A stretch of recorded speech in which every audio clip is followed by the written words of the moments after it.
Hello and good morning students. कैसे हैं आप लोग? होप आप लोग बहुत ही अच्छे होंगे। तो जैसे कि आपको पता है कि कैलकुलस का सीरीज चल रहा है जिसमें कि हम लोग एनसीईआरटी की एक्सरसाइज 5.1 के क्वेश्चंस को सॉल्व कर रहे हैं। तो लास्ट लेक्चर तक बच्चों हम लोगों ने क्वेश्चन नंबर 12 तक सॉल्व कर लिया था।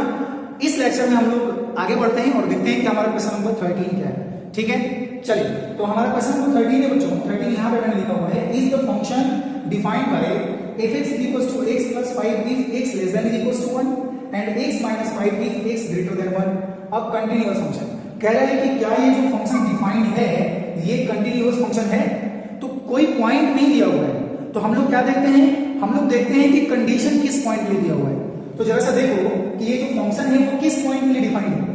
1 के लिए डिफाइंड है, क्योंकि कंडीशन 1 के लिए दिया हुआ है कि भाई अगर x का वैल्यू 1 से छोटा होगा या x का वैल्यू 1 के इक्वल होगा तो फंक्शन का वैल्यू पहला वाला x + 5, और अगर x का वैल्यू 1 से बड़ा होगा तो फंक्शन का वैल्यू दूसरा वाला यानी x - 5। ठीक है, यानी कि हम लोगों को कंटिन्यूटी चेक करनी है किस पॉइंट के लिए, एट x = 1 के लिए।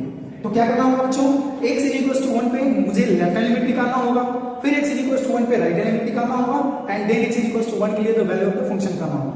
और अगर तीनों आपस में इक्वल आता है then we can say that the function is continuous at x = 1। तो भाई शुरू करते हैं। लेफ्ट हैंड लिमिट क्या हो जाएगा, x = क्या करना है, 1 - h लेना है ना। 1 में से h को माइनस करते हैं ना लेफ्ट हैंड लिमिट में। फिर क्या, limit h tends to 0 if 1 - h = limit h tends to 0। 1 में से h को माइनस कर रहे हैं तो 1 से छोटा होगा, और जब x का वैल्यू 1 से छोटा हो जाएगा तो पहला वाला कंडीशन यानी कि x + 5, और x की जगह पे क्या रखोगे, 1 - h + 5। क्योंकि h 0 पे टेंड कर रहा है, अगर हम लोग h की जगह पे 0 रख दें तो ये मिल जाएगा 1 + 5 यानी कितना, 6। और उसके बाद हम लोग बच्चों क्या कैलकुलेट करेंगे, राइट हैंड लिमिट। तो राइट हैंड लिमिट क्या हो जाएगा, x = 1 + h। तो limit h tends to 0 if 1 + h = limit h tends to 0। 1 + h का मतलब हुआ कि 1 में h को ऐड कर रहे हैं, और जब 1 में h को हम लोग ऐड करेंगे तो 1 से बड़ा हो जाएगा। तो जब x का वैल्यू 1 से बड़ा होगा तो सेकंड कंडीशन लेना है, और सेकंड कंडीशन क्या है, x - 5, और x की जगह पे क्या, 1 + h - 5। क्योंकि h 0 पे टेंड कर रहा है, तो जब आप h की जगह पे 0 रखोगे तो 1 + 0 - 5 हो गया, मिल जाएगा कितना, -4। तो जरा सा देखो कि लेफ्ट हैंड लिमिट मेरा 6 मिला और राइट हैंड लिमिट मेरा -4 मिला। तो left hand limit not is equal to right hand limit, और यहां तो लिमिट एग्जिस्ट नहीं कर रहा है। तो मेरे प्यारे प्यारे बच्चों जल्दी से बताओ कि अगर लिमिट एग्जिस्ट नहीं करता है तो हम लोग आगे क्या प्रोसीड करते हैं, कुछ भी the value of the function निकालते हैं क्या, नहीं निकालते हैं, कोई जरूरत नहीं है। आप यहां पे लिखोगे क्या, function is not continuous, function is not continuous at x = 1, यानी कि x = 1 के लिए जो फंक्शन है वो कंटीन्यूअस नहीं है। अगर आपके दिमाग में ऐसा आ रहा होगा कि सर 1 से छोटा के लिए जरा बता दीजिए कंटीन्यूअस है कि नहीं, तो 1 से छोटा के लिए जरा तुम ही लोग सोचो कि अगर x का वैल्यू हम लोग 1 से छोटा लेंगे तो पहला कंडीशन हो जाएगा x + 5, और x + 5 पॉलिनोमियल फंक्शन है, बहुपद फलन है, और पॉलिनोमियल फंक्शन सभी वैल्यू के लिए क्या होता है, कंटीन्यूअस होता है। तो 1 से छोटा के लिए ये फंक्शन कंटीन्यूअस हो जाएगा। अगर हम 1 से बड़े की बात करें तो x का वैल्यू अगर 1 से बड़ा लेते हैं 2, 3, 4 ऐसा लेते हैं, तो इसके लिए फंक्शन क्या हो जाएगा, x - 5, और x - 5 भी एक प्रकार का पॉलिनोमियल फंक्शन है, and we know that polynomial function is continuous for all values of x।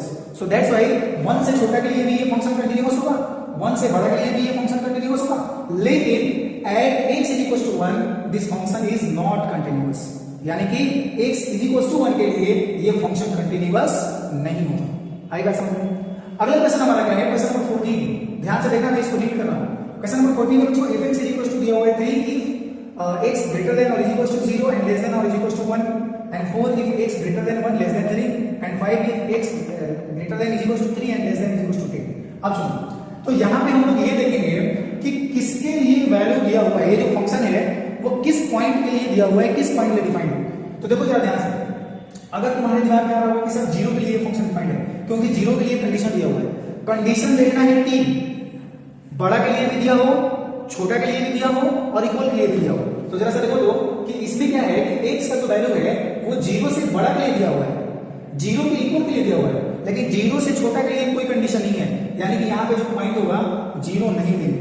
फिर तो देखते हैं 1 क्या है, 1 से छोटा के लिए कंडीशन है, 1 के बराबर के लिए भी कंडीशन है, और 1 से बड़ा के लिए भी कंडीशन है, यानी कि x = 1 पॉइंट करना मिल गया क्या, 1, यानी कि 1 पे चेक करना पड़ेगा।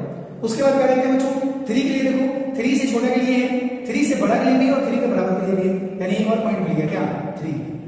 फिर क्या दिख रहा है आपको, 10 दिख रहा है, तो 10 से छोटा के लिए है, 10 के इक्वल के लिए है, लेकिन 10 से बड़ा के लिए कोई कंडीशन नहीं है, तो 10 भी छोड़ देंगे। आपको इतनी बात समझ में आ रही है कि मैंने 0 क्यों छोड़ दिया और 10 क्यों छोड़ दिया? क्योंकि हम जिस नंबर के लिए कंडीशन देखते हैं तो हमको देखना पड़ता है कि 0 मतलब उस नंबर के लिए बड़ा का कंडीशन, छोटा का कंडीशन और इक्वल का कंडीशन, ये तीनों दिया हुआ है कि नहीं दिया हुआ है। तो 0 के लिए बड़ा दिया हुआ है, बराबर दिया हुआ है, लेकिन छोटा के लिए नहीं दिया हुआ है, और 10 से छोटा के लिए दिया हुआ है, बराबर दिया हुआ है, लेकिन बड़ा के लिए नहीं दिया हुआ है।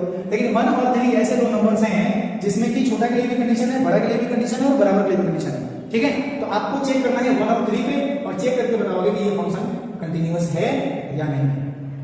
क्लियर है? तो ये होमवर्क है। क्वेश्चन नंबर 15 देखो क्या है, fx = 2x if x less than 0, 0 if x greater than or equal to 0, less than or equal to 1, and 4x if x greater than। तो यहाँ पे बताओ कि x की किन वैल्यूज के लिए चेक करोगे, जल्दी से बताओ, जल्दी से बताओ, x की किन वैल्यूज के लिए चेक करोगे, तो देखेंगे कि किसके लिए कंडीशन दिया हुआ है। देखो 0 के लिए, तो 0 से छोटा के लिए कंडीशन दिया हुआ है, 0 से बड़ा के लिए या 0 के इक्वल के लिए कंडीशन दिया हुआ है, तो 0 के लिए चेक करना पड़ेगा। फिर क्या 1 से छोटा या 1 के इक्वल के लिए कंडीशन दिया हुआ है, और 1 से बड़ा के लिए कंडीशन दिया हुआ है, तो चेक करना पड़ेगा। यानी यहाँ पे हमको 2 पॉइंट मिला, एक मिला 0 एक मिला 1, तो ये दोनों पॉइंट के लिए आप लोग क्या करोगे, चेक करोगे। ठीक है, यानी कि left hand limit, right hand limit and the value of the function तीनों निकालोगे। अगर तीनों इक्वल आ जाते हैं तो हम लोग कहेंगे कि फंक्शन जो है वो क्या है, कंटीन्यूअस है। बात समझ में आई? तो आई होप आपको समझ में आ रहा होगा। फिर भी बच्चों अगर कोई डाउट या क्वेरी होता है तो आप मुझे व्हाट्सएप पे पूछ सकते हो, डिस्क्रिप्शन में मेरा व्हाट्सएप नंबर दिया गया है। तो चलिए आगे हम लोग देखते हैं कि हमारा अगला क्वेश्चन क्या है, but before that please pause the video to note it down. तो आइए देखते हैं बच्चों हमारा अगला क्वेश्चन क्या है। क्वेश्चन नंबर 16 करें, fx = -2 if x less than equals to -1, 2x if -1 less than x less than equals to 1, and 2 if x greater than 1।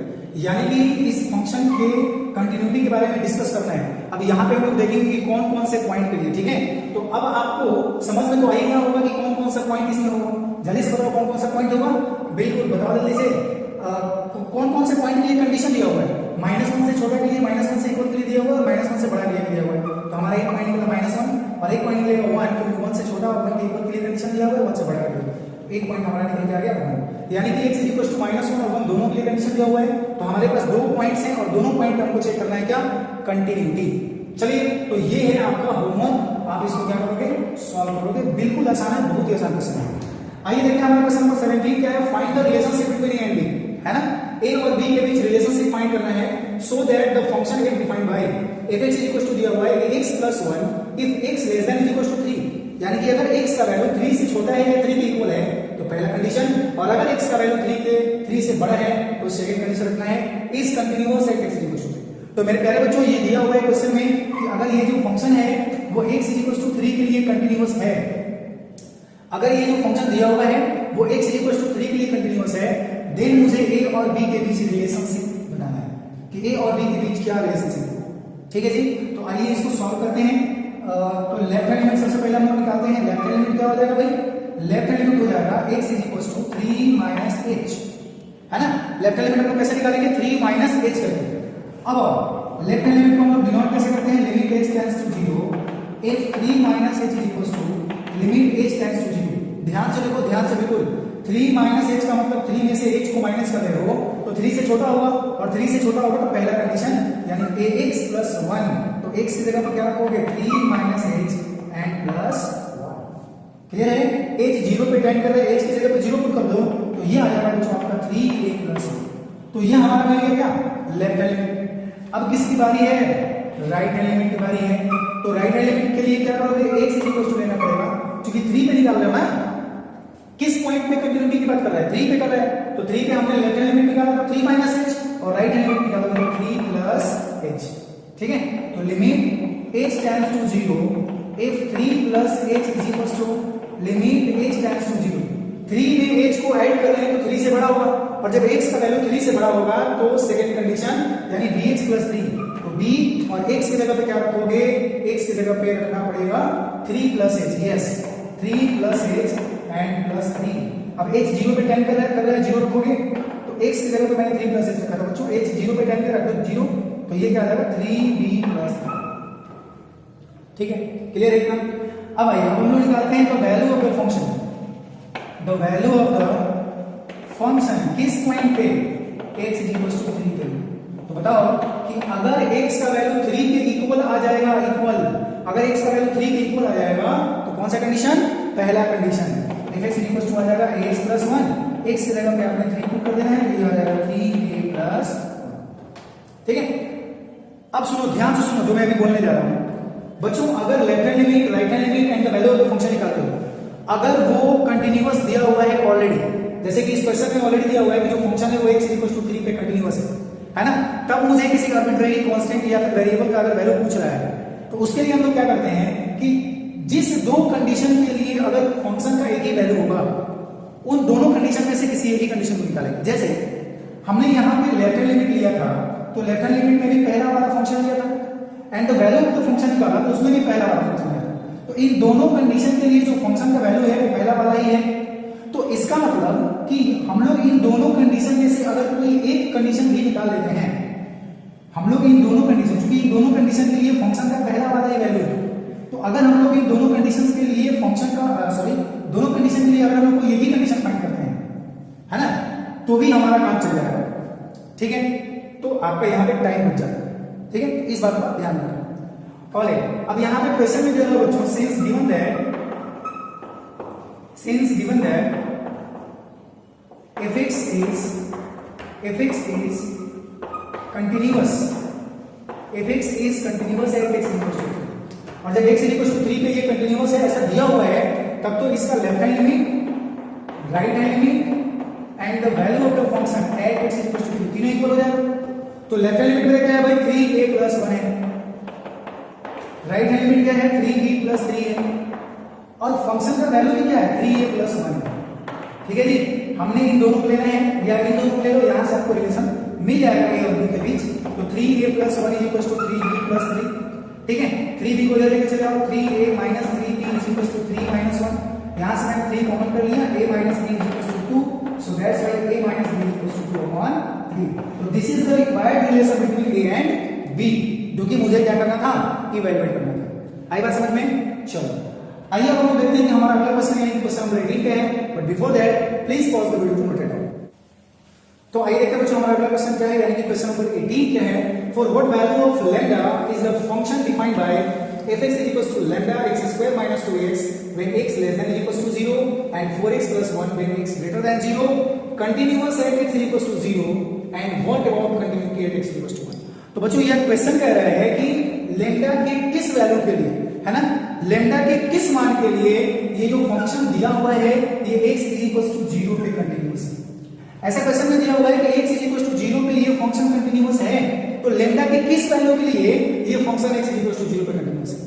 और उसमें एक और क्वेश्चन कह रहा है कि what about continuity at x = 1, यानी कि ये फंक्शन x = 1 के लिए क्या होगा, कंटिन्यूअस होगा या डिसकंटिन्यूअस होगा, ये भी बताना। तो आइए स्टार्ट करते हैं इस क्वेश्चन का सॉल्यूशन। तो बच्चों सबसे पहले हमने क्या करना है, लेफ्ट हैंड लिमिट निकालना है, राइट हैंड लिमिट निकालना है and value of the function निकालना है, किसके लिए, 0 के लिए।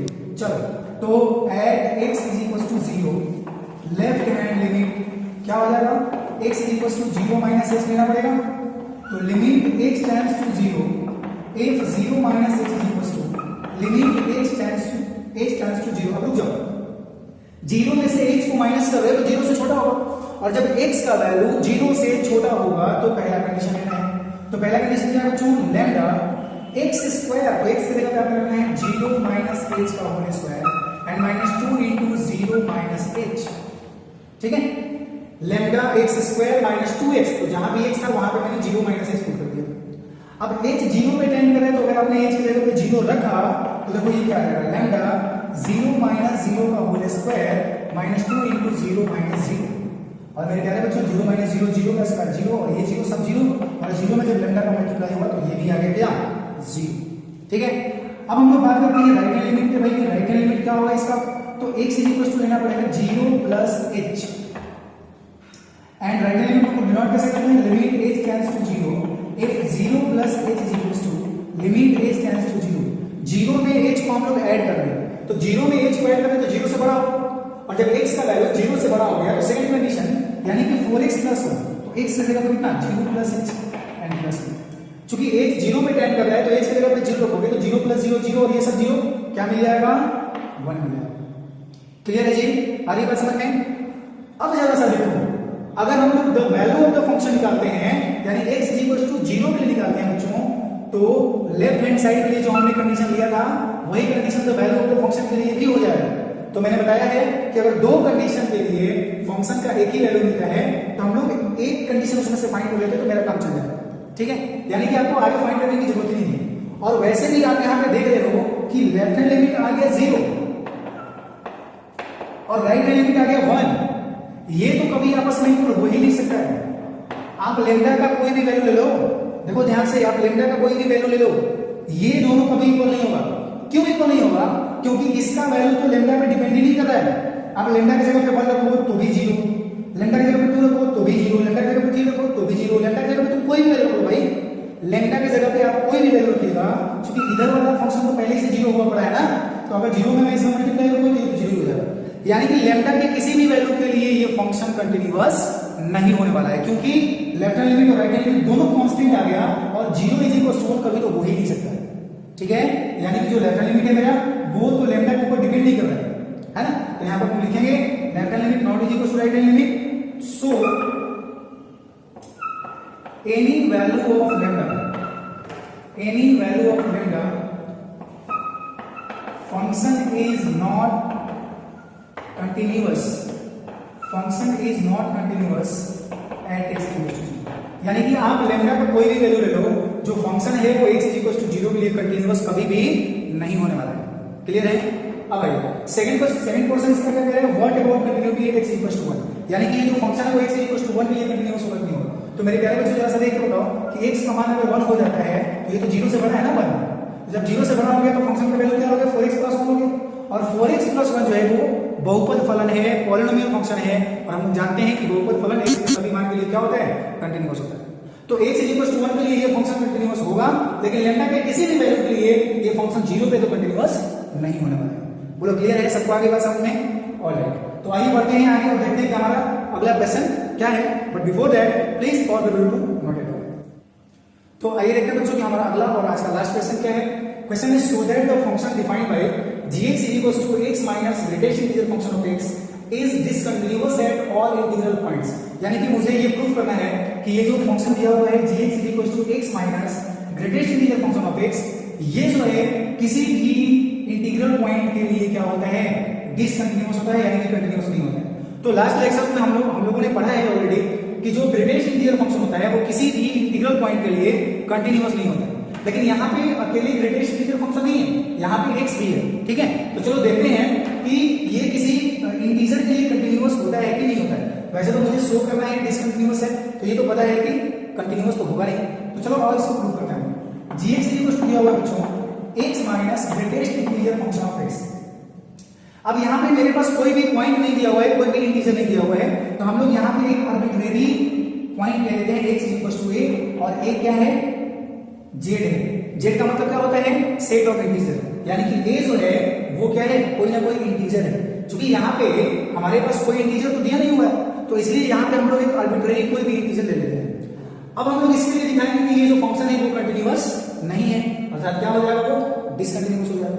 चलो, तो लेफ्ट हैंड लिमिट जब हम लोग निकालेंगे बच्चों x = a के लिए, तो x = क्या लेना पड़ेगा, a माइनस h लेना पड़ेगा। तो limit h tends to 0 if a minus h is equals to limit h tends to 0। a minus h का मतलब हुआ कि a में से h को माइनस कर दो। खैर उससे कोई फर्क नहीं पड़ेगा, क्योंकि हमारे पास सिर्फ एक ही चॉइस है। ऐसा नहीं कि a minus h का मतलब a से छोटा है तो दूसरा कोई कंडीशन, a से बड़ा है तो कोई और कंडीशन। हमारे पास सिर्फ एक ही चॉइस है, और वो है x minus greatest integer function of x। तो x की जगह पर मैंने पुट कर देना है a minus h and minus greatest integer function of a minus h। अब यहाँ पे ध्यान से समझो कि जैसे कि मैंने आपको बताया था कि अगर किसी भी फंक्शन का या किसी भी नंबर का अगर ग्रेटेस्ट इंटीजर चाहिए, तो हम लोग क्या करते हैं कि सबसे पहले उसको देखने की कोशिश करते हैं नंबर लाइन पे। तो अगर नंबर लाइन पर बच्चों यहाँ पे अगर a है, तो इसके जस्ट पहले वाला इंटीजर क्या होगा, a - 1 होगा, और इसके जस्ट बाद वाला इंटीजर क्या होगा, a + 1 होगा, है ना। जैसे मान लो कि अगर a की जगह पे 2 होता तो इसके जस्ट पहले वाला इंटीजर क्या होता, 1 होता, और इसके जस्ट बाद वाला इंटीजर क्या होता, 3 होता। तो इससे एक कम इसके जस्ट पहले वाला, और इससे एक ज्यादा इसके जस्ट बाद वाला। क्लियर है? अब चलो यहाँ पे देखो ध्यान से, limit h tends to 0 a minus h, ये तो ऐसे हो जाएगा। अब मुझे निकालना है greatest integer of a minus h, ठीक है। तो अब मुझे निकालना है greatest integer of a minus h। ध्यान से देखो, a माइनस h का मतलब क्या हुआ, a से थोड़ा सा छोटा है, a से थोड़ा सा छोटा है। तो अब मुझे बताओ कि मैंने आपको बताया है कि किसी भी नंबर का अगर ग्रेटेस्ट इंटीजर फंक्शन निकालना हो, तो सबसे पहले हम लोग उसको देखते हैं नंबर लाइन पे वो कहाँ है। और जहां भी वो नंबर लाइन 2 होगा उसके जस्ट पहले, उसके जस्ट लेफ्ट साइड वाला जो इंटीजर होगा वही उसका ग्रेटेस्ट इंटीजर होगा। तो बताओ, तो a के पहले ही a माइनस h है, तो इसके जस्ट पहले क्या है ग्रेटेस्ट इंटीजर a माइनस 1, तो ये माइनस और ये हो जाएगा a माइनस 1। अब देखो, अब चूंकि a 0 पे टेंड कर रहा है तो h की जगह पे 0, तो a minus 0 minus a and minus minus plus है ना, माइनस माइनस प्लस, तो ये कैंसिल। फाइनल मेरे को मिला लेफ्ट एलिमेंट कितना 1 मिला। अब बारी आती है राइट एलिमेंट की, तो राइट एलिमेंट क्या हो जाएगा बच्चों, राइट एलिमेंट जो होगा वो क्या लगना पड़ेगा a प्लस h, तो limit h tends to 0 if a plus h is equal to limit h tends to 0। हमारे पास कोई दूसरा चॉइस था ही नहीं, फंक्शन का वैल्यू तो ये रखना पड़ेगा, तो मैंने रख दिया x, तो x की जगह पे a plus h and minus greatest integer of a plus h। ठीक है, तो देखो ध्यान से देखो, limit h tends to 0 a plus h and minus, ध्यान से देखो यहाँ पे a प्लस h का मतलब क्या हुआ, a से बड़ा होगा, a से बड़ा होगा तो यहाँ पे होगा ना कहीं, a प्लस h का मतलब a से बड़ा होगा, तो a से बड़ा होगा तो a के बाद होगा। अब इसका अगर ग्रेटेस्ट इंटीजर निकालना है तो इसके जस्ट पहले देखो कौन सा इंटीजर आ रहा है, तो इसके जस्ट पहले आ रहा है a दो। अब चूंकि h 0 पे टेंड कर रहा है तो h की जगह पे 0 दो, तो देखो ये कैंसिल हो गया और क्या आ गया 0। तो देखो तो सर लेफ्ट हैंड लिमिट मेरा मिला 1 और राइट हैंड लिमिट कितना मिला 0 मिल गया, तो यहाँ पे हम लिखेंगे left hand limit not is equal to right hand limit, so function is not continuous.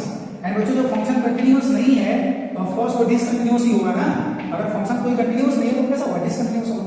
So function is not continuous at x is equal to a belongs to z, यानी कि किसी भी इंटीजर के लिए, किसी भी इंटीग्रल पॉइंट के लिए ये जो फंक्शन है वो कंटिन्यूअस नहीं है, और यही मुझे क्या करना था, प्रूव करना था। क्लियर है, आई बात समझ में?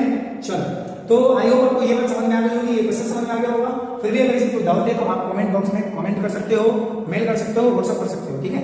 तो आज के लिए बस इतना ही, नेक्स्ट मिलते हैं हम लोग अगले लेक्चर में अगले कुछ क्वेश्चंस के साथ। तब तक के लिए आप लोग अपना ख्याल रखिए and thank you very much for watching.